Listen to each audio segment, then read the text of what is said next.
Hey guys, welcome back to my YouTube channel. तो इससे पहले वाले लेक्चर्स में हम लोगों ने 1D इनफाइनाइट पोटेंशियल वेल के बारे में अच्छे से जान लिया है। अब हम लोग देखेंगे कि अगर हमारा पोटेंशियल फाइनाइट है तो हमारा वेव फंक्शन क्या होगा, उसका सॉल्यूशन क्या होगा 1D इनफाइनाइट पोटेंशियल्स यूनिट 3 में। तो चलिए पार्ट 1 पहले डिस्कस कर लेते हैं। Consider a particle of mass m and energy E less than V naught is moving along x-axis in the region from x is equal to minus a by 2 to x is equal to a by 2 under the potential that is V of x is equal to 0। यहाँ पे हमारा potential minus a by 2 से a by 2 तक का जो reason है उसमें हमारा पोटेंशियल 0 है एंड V नॉट अदरवाइज। तो इस इधर जितना भी हमारा पोटेंशियल होगा वो V नॉट होगा, लेकिन इस जगह पे हमारा पोटेंशियल 0 होगा। तो यहाँ पे जैसे कि आप देखिए कि पार्टिकल का एनर्जी जो है वो पोटेंशियल से कम है, तो हमारा पार्टिकल का एनर्जी कहाँ पे होगा, वो यहाँ पे कुछ होगा। ठीक है, अगर हम ले रहे हैं when E is greater than V not, तो अगर ये हमारा पोटेंशियल है तो उस केस में हमारा एनर्जी कहाँ पे होगा, हमारा एनर्जी कुछ यहाँ पे होगा, क्योंकि एनर्जी ज़्यादा है पोटेंशियल से, ये V नॉट होगा, यहाँ पे V ज़ीरो होगा। तो ये केस अभी हम लोग डिस्कस नहीं कर रहे हैं क्योंकि ये अनबाउंड स्टेट केस है, स्कैटरिंग स्टेट सॉल्यूशन हमें मिलेगा। तो अभी हम लोग बाउंड स्टेट को डिस्कस कर रहे हैं। तो यहाँ पे आप देखिए हमारा पार्टिकल इसके अंदर कन्फाइंड है, यहाँ पे हमारा पोटेंशियल 0 है।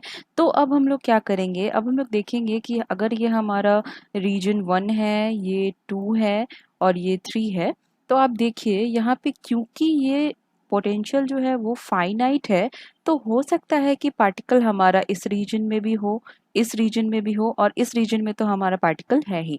तो यहाँ पे हमारा वेव फंक्शन 0 नहीं होगा, यहाँ पे भी नहीं होगा और यहाँ पे भी नहीं होगा। इसका मतलब हमारा तीनों रीजन का वेव फंक्शन हमें मिल जाएगा।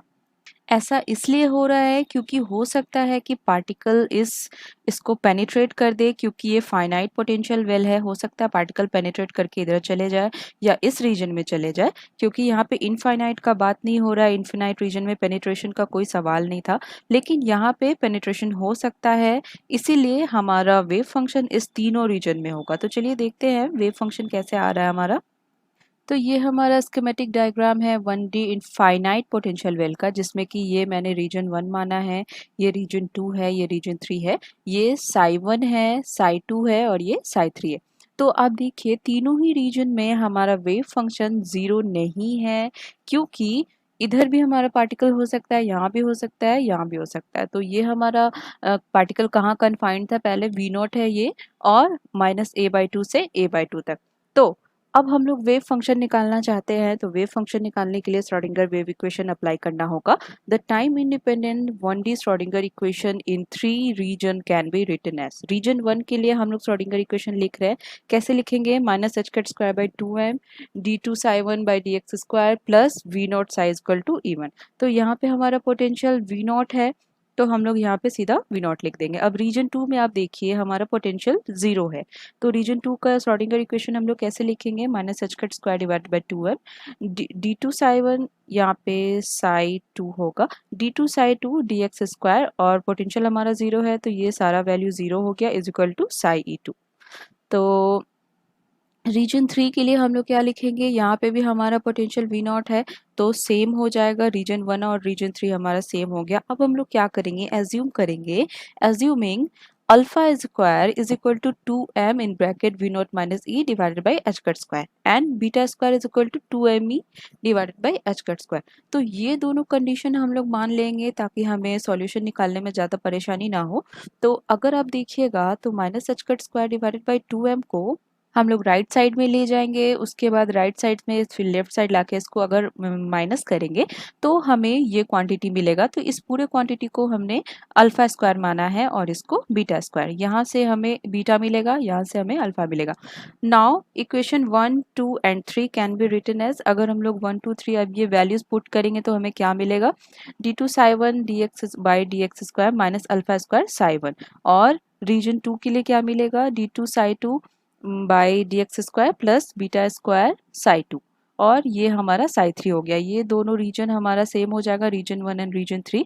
अब हम लोग देखते हैं कि इस डिफरेंशियल इक्वेशन का सॉल्यूशन हम लोग कैसे निकालेंगे।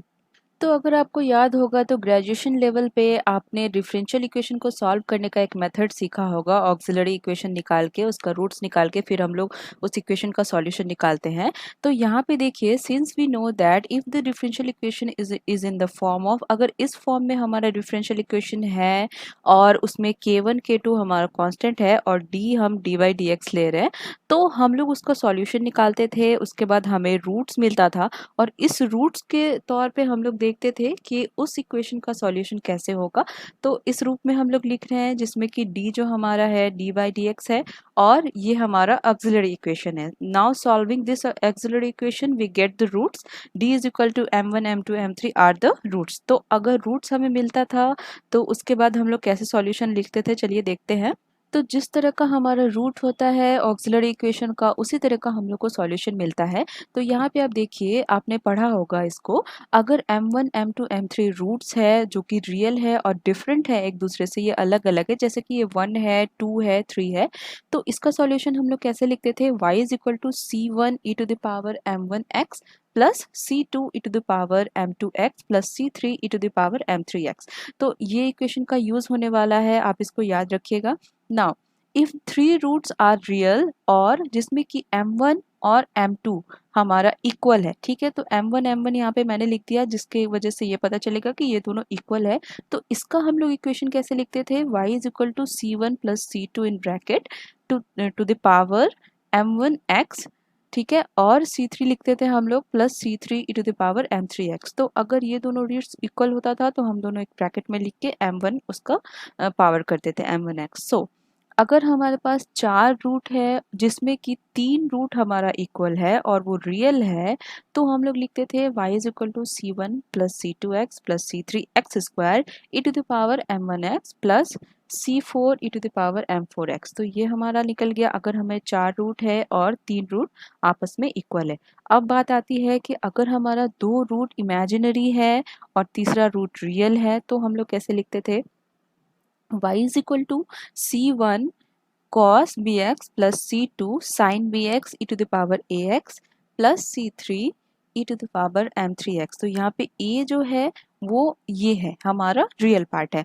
तो चलिए अब हम लोग देखते हैं कि हमारे इक्वेशन में कैसे अप्लाई हो रहा है। तो रीजन 1 का हमारा इक्वेशन क्या था, ये था।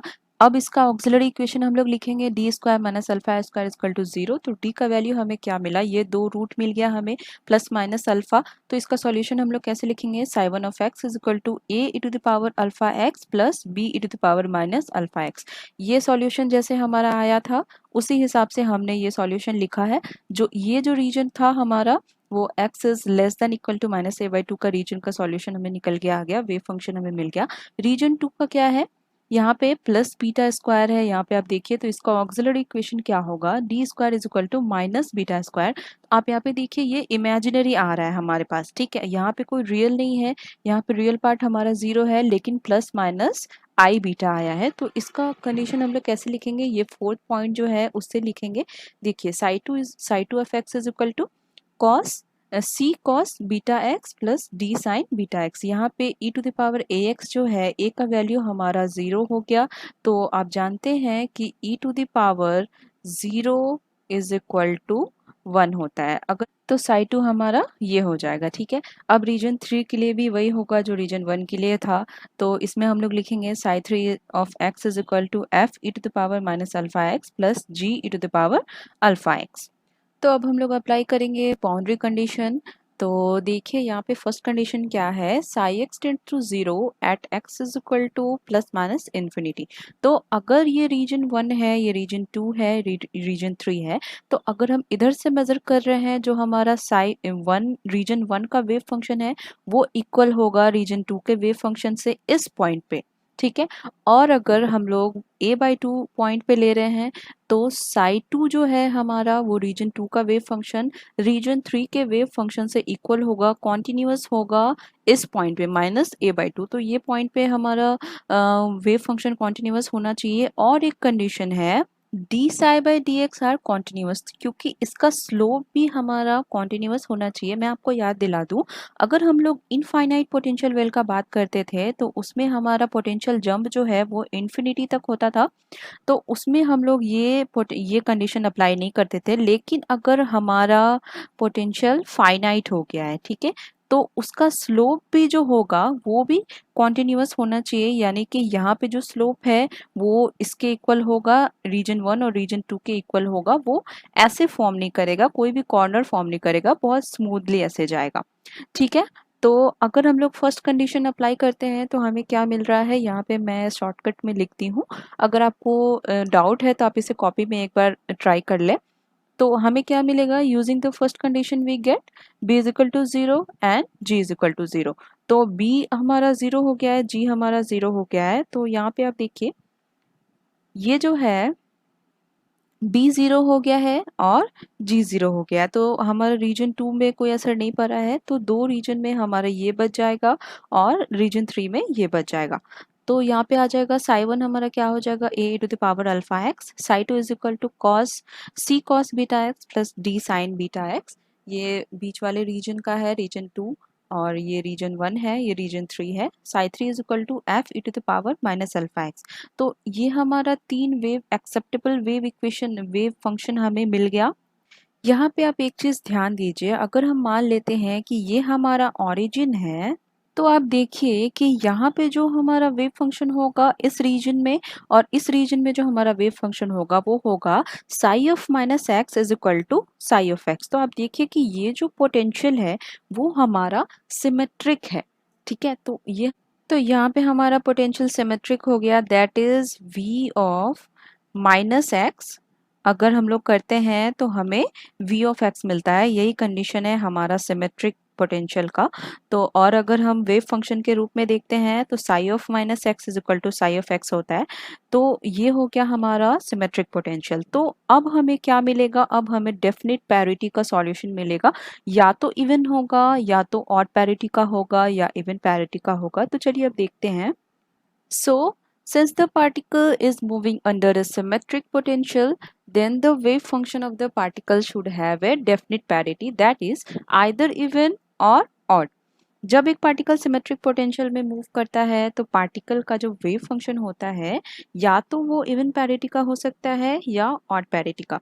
तो इस वीडियो को मैं यहाँ पे एंड करती हूँ। अगले वीडियो में हम लोग डिस्कस करेंगे इवन बाउंड स्टेट और odd bound state finite potential well का। तो वीडियो को यहाँ तक देखने के लिए बहुत बहुत धन्यवाद, और अगर आपको ये वीडियो अच्छा लगा तो प्लीज़ लाइक शेयर और सब्सक्राइब ज़रूर करें। तो मिलते हैं अगले वीडियो में। Thanks for watching.